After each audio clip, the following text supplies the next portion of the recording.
I'm the Vice President of the Lincoln Club of San Luis Obispo County. I'm also Debbie Arnold's alternate in the Republican Central Committee. A couple of things I'll let you know. So we're going back to Maldonado situation. How did we get this guy? Well, the Republican National Congressional Committee went out and looked for candidates. They're the ones who were responsible for Maldonado being our candidate and basically forcing other potential candidates out of the race. Because when they basically decided to back him, the money dried up, and some really good candidates basically said, okay, I'm not going to run.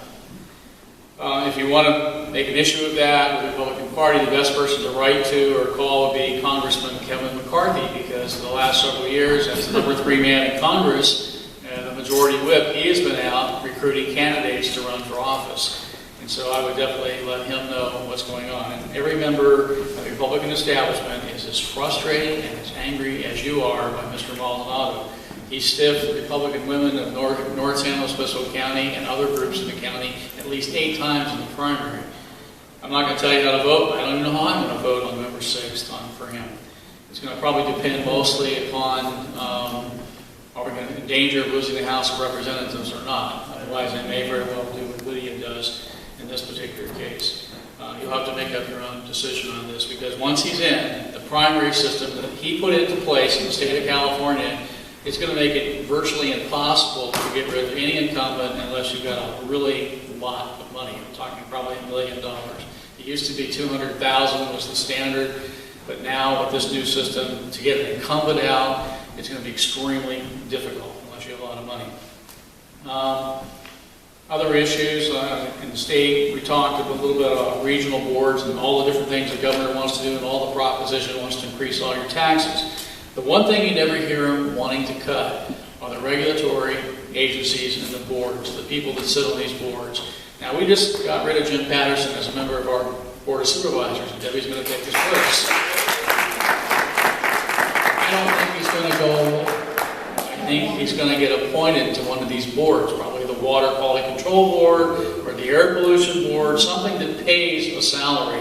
Now, the salaries are modest, usually around $150,000 for attending 2 or 3 meetings a year. Oh, kind shame. There were at least 300 of these agencies in the state of California that are virtually unaccountable, and many of them have rulemaking or legal lawmaking authority. They can fine you, imprison you, do all kinds of things.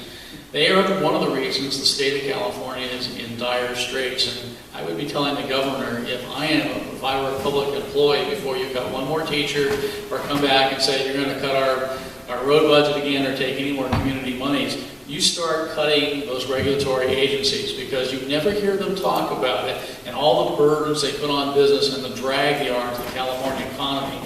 And a lot of these people, like I said, they work anywhere from 3, maybe 6 meetings a year, and they make 6-figure salaries for doing it. It's ridiculous. And there's a lady named Shannon Grove who spoke to this group earlier in the year. Somebody woman from Fresno or Kern County, I believe.